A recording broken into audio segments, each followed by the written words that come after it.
आपको तीनों के तीनों क्वेश्चंस अटैम्प्ट करना है और 20 मार्क्स का ईच है। तो ज़रा मुझे ये बताइए कि 3 मार्क्स मतलब आपको 3 क्वेश्चन अटैम्प्ट करना है और 20 मार्क्स के हैं, तो यहाँ से आपको कितने मार्क्स मिलने वाले हैं? 3 2 6, एग्जैक्टली 60 मार्क्स मिलने वाले हैं। अभी हम वो भी देख लेते हैं, ठीक है। तो हमें कितने मार्क्स मिलने वाले हैं? 60 मार्क्स मिलने वाले हैं, राइट। ओके, तो आइए आगे बढ़ते हैं और देखते हैं। तो पहला क्वेश्चन ये है, CIBA limited company issued a prospectus inviting application for 2000 shares of 10 rupees each at a premium of 2 रुपये per share payable as follows।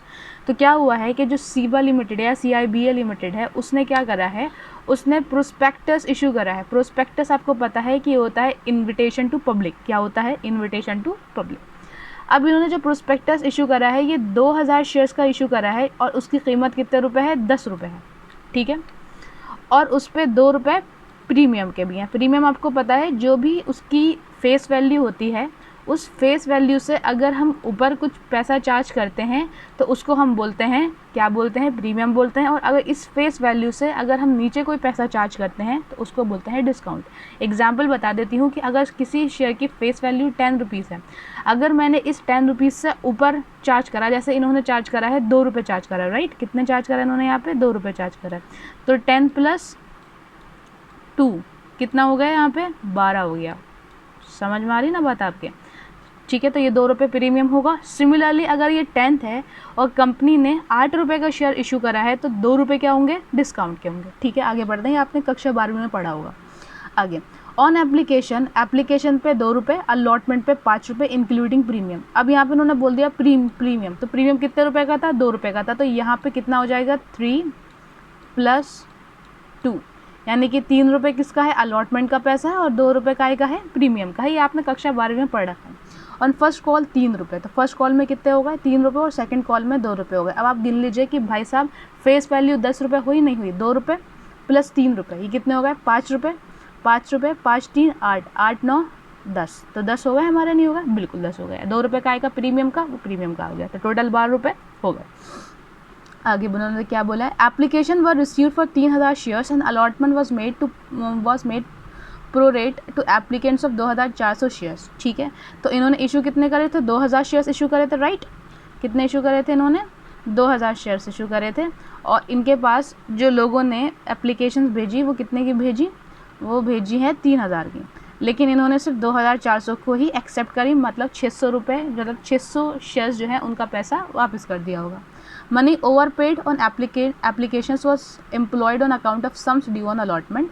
Ramesh to whom 40 shares were, अभी इन्होंने कुछ कंडीशन डाल दी है कि रमेश के पास 40 शेयर थे, उन्होंने जो है अलॉटमेंट का पैसा नहीं दिया था, तो अलॉटमेंट का नहीं दिया, फिर फर्स्ट कॉल का नहीं दिया, तो उसका शेयर क्या कर दिया गया? फॉरफिट कर दिया गया, ठीक है। मैं क्वेश्चन सिर्फ एक्सप्लेन कर रही हूँ, मेरा सॉल्व कराने का कोई मोटिव नहीं है, ठीक है।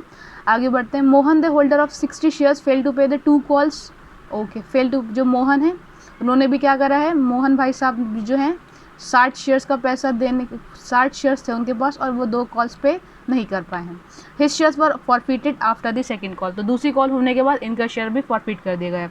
तो मैं आपको बता दूं, जो रमेश है उसके पास 40 शेयर्स थे और इसका शेयर कब फॉरफिट करा गया था? सेकंड कॉल से पहले।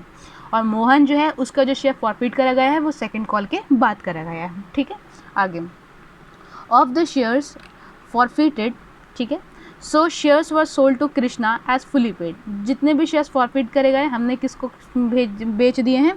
कृष्णा को बेचे हैं, यानी कि फॉरफिटेड शेयर्स हमारे री इशू हुए हैं, ठीक है। कृष्णा पेइंग 9 रुपये पर share, the whole of Ramesh shares being included. तो इन्होंने जो है कितने शेयर्स थे हमारे यहाँ पे देखा जाए तो 40 इनके, 60 इनके, तो 100 शेयर्स थे। इन्होंने 100 के 100 शेयर्स किसको बेच दिए? कृष्णा को बेच दिए 9 रुपये के हिसाब से, यानी कि 100 शेयर्स मल्टीप्लाई बाई 9, तो कितने हो जाएंगे हमारे पास? 900 शेयर्स, 900 रुपये के शेयर्स बेच दिए इन्होंने। The whole of Ramesh shares being included. अच्छा, इसका मतलब इन्होंने क्या बोला है कि जो 9 इन्होंने जो बेचे हैं तो पूरे नहीं बेचे होंगे।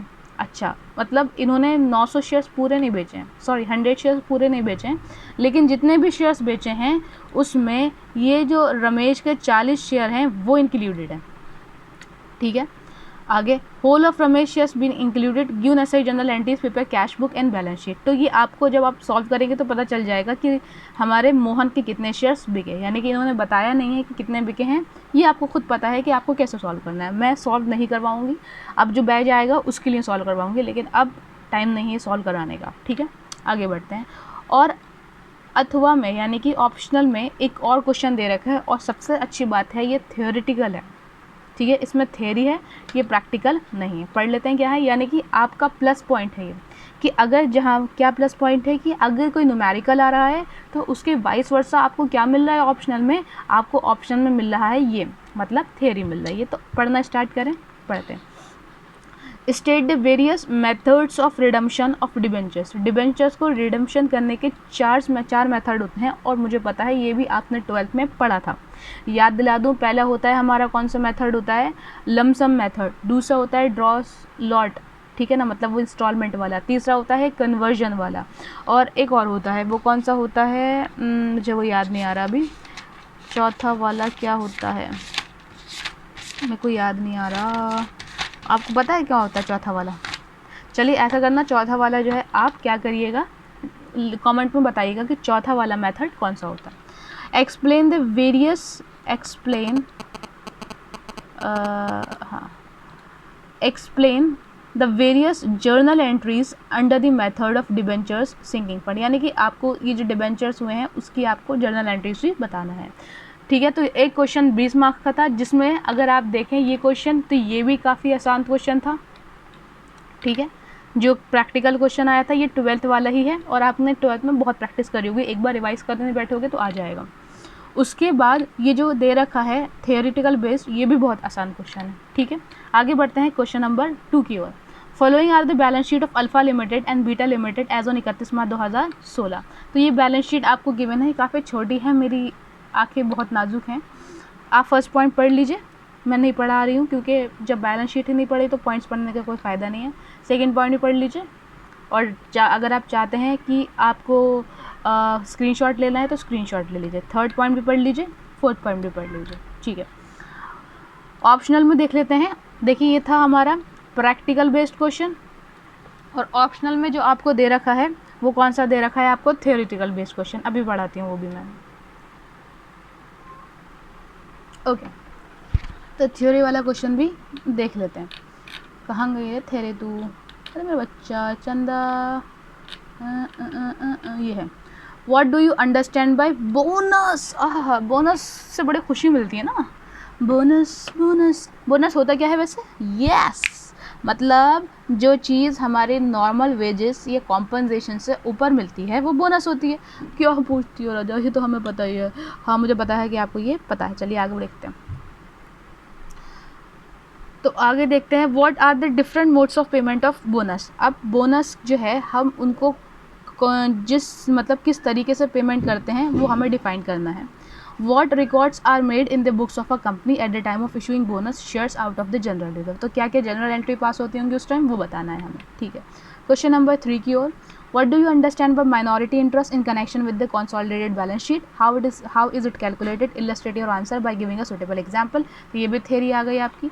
ऑप्शनल में देखिए क्या दे रखा है, give below is the balance sheet of Anvil limited on 31 March 2016।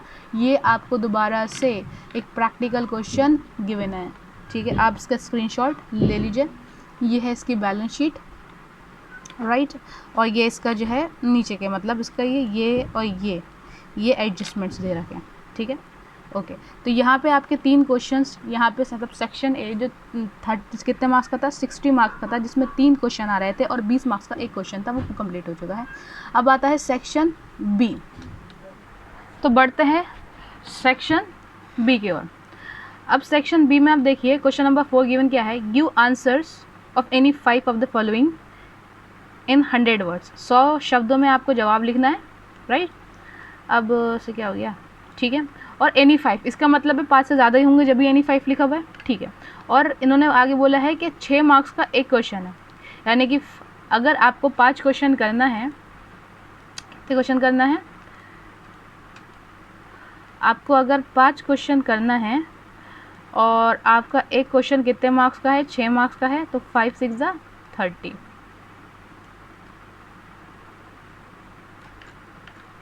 ऊपर मैंने कुछ गलत बता दिया क्या? ऊपर हमें 20 क्वेश्चन करना थे, 20 मार्क का क्वेश्चन करना थे, 3 करना थे, ऑल द 3, तो 60 इधर को हो गए। अच्छा ये चल नहीं रहा मेरा पेन, शायद ये ख़त्म हो गई। और अभी कितना हो गए, 30 इधर को हो गए। हाँ सही तो बताया था, 90 मार्क्स हमारे कवर्ड हो जाएंगे। तो आइए क्वेश्चंस को कर लेते हैं अच्छे तरीके से रीड। सबसे पहला है distinguish between equity shares and preference shares. ये प्रेफरेंस शेयर्स से स्टोर्स नहीं है, गलत छप गया है, ठीक है। तो ये वाला आप टॉपिक ज़रूर प्रेफर करके जाएंगे, इक्विटी के शेयर्स का भी और प्रेफरेंस शेयर्स का भी। यहाँ पे इन्होंने नोट्स में दे रखा है 4 मार्क्स का, अदरवाइज ये लॉन्ग में भी दे सकते हैं। Give the accounting treatment of debentures issued as a collateral security. अगर हम डिबेंचर्स को as a collateral security issue करते हैं तब उसका अकाउंटिंग ट्रीटमेंट क्या होता है, ये बताना है आपको। Third, out of what financial resources can debentures भी रिडीम। डिबेंचर्स कौन कौन से फाइनेंशियल रिसोर्सेज से रिडीम हो सकते हैं। बहुत अच्छा क्वेश्चन है। जब आप डिबेंचर्स पढ़ लेंगे तो बेटा ये आपका टॉपिक्स ऑलरेडी क्लियर हो जाएगा। तो डिबेंचर का टॉपिक और इक्विटी शेयर्स का और प्रेफरेंस शेयर्स का टॉपिक तो छोड़ के नहीं जाना है। What various provisions have been made in the Companies Act regarding the distribution of dividend? Dividend distribute करना है तो इसलिए कंपनीज एक्ट में उसकी क्या क्या प्रोविजंस हैं आपको वो एक्सप्लेन करना है। पांचवा, how in the purchase consideration determine in case of amalgamation. जब अमालगमेशन होता है तो उस केस में परचेज कंसिडरेशन का क्या केसेस होते हैं तो आपको डिटरमाइन करना है, सिंपल सी बात है। 6 जो पॉइंट है वो देख लेते हैं। Give the major headings of the assets and liability side of the company's balance sheet. वाह भाई वाह। और आपको ऑलरेडी पता होगा, कक्षा 12वीं से पता होगा कि इसको जो होता है कंपनीज एक्ट 2013 में शेड्यूल 7 के पार्ट फर्स्ट में बैलेंस शीट आती है और शेड्यूल 7 के पार्ट सेकंड में क्या आती है, statement of profit and loss आता है। ले लो, ये तो बच्चे वाली बात आ गई। उसके बाद आ गया है state circumstances in which internal reconstruction becomes necessary. तो वो कौन कौन सी वजूहात हैं, रीजंस हैं जिसकी वजह से इंटरनल कंस्ट्रक्शन करना हमें अपनी कंपनी के लिए बहुत महत्वपूर्ण हो जाता है, हमें वो चीज़ें मेंशन करना है। 8वां पॉइंट है explain minority share holders interest. देखो ये वाला क्वेश्चन ऊपर भी आया था माइनॉरिटी शेयर होल्डर से रिलेटेड। अब दिखाऊं मैं तुम्हें, कहाँ खोए रहे हो, देखो तो माइनॉरिटी इंटरेस्ट, मतलब ये टॉपिक भी पढ़ के जाना है। माइनॉरिटी इंटरेस्ट मुझे नहीं पता माइनॉरिटी इंटरेस्ट क्या होता है, मैं क्यों बताऊंगा, मुझे पता भी है तो, क्योंकि मैं तो रेगुलर बैच ले ही नहीं रही हूँ फिलहाल, ठीक है ना। ओके, तो मुझे पता ही नहीं है क्या है। तो ये हमारे 8 पॉइंट थे जिसमें से हमें 5 क्वेश्चन करके आना है। 8 क्वेश्चन में से 5 क्वेश्चन करके आना है, जो 4 मार्क्स के थे ना, राइट, नहीं 6 मार्क्स के थे, तो आपको 30 मार्क्स यहाँ पे मिल गए। तो 90 मार्क्स का कवर हो गया है पेपर। अब आते हैं सेक्शन सी में। इसमें आपको 5, अब आप खुद बताइए, आपके 10 मार्क्स रह गए हैं तो 5 क्वेश्चन दे देंगे ये जितने भी क्वेश्चन दे देंगे वो या तो 1 मार्क्स का होगा या 2 मार्क्स का होगा। तो मुझे यहाँ पे 2 मार्क्स दिख ही रहा है, यानी कि 5 क्वेश्चन होंगे, 2 मार्क्स होंगे, तो 5 to 10 होगा। सबसे पहले क्या दे रखा है, कंपनी एक्ट इज़ ऑफ 1932 का है, 1956 का, 1956 का, 1872 का, 1872, 1947। ये आप खुद कर लेना, मैं सॉल्व नहीं करा रही हूँ। उसके बाद आता है बी पार्ट, देखिए क्वेश्चन नंबर 2 देखिए, according to table A company can pay interest on calls in advance at the rate of, ये भी आप पढ़ के जाएंगी। Third, premium on redemption of debentures account is, ठीक है ना, ये दे रखा है आपको एसेट, लायबिलिटी, एक्सपेंसेस, रेवेन्यू। उसके बाद है 4 point, when the expenses of liquidation are borne by the purchasing company the purchase company debits, तो ये आपको खुद पता होना चाहिए। और 5th दे रखा है dividends are usually paid on, किस पे पे कर जाते हैं, ऑथोराइज पे, इशूड पे, पेड अप पे या रिजर्व कैपिटल पे। तो यहाँ पे आपका कंप्लीट हो चुका है आपका PYQ 2022 का। चैनल को सब्सक्राइब करिए, वीडियो को लाइक करिए और शेयर करिए। जय हिंद, जय भारत।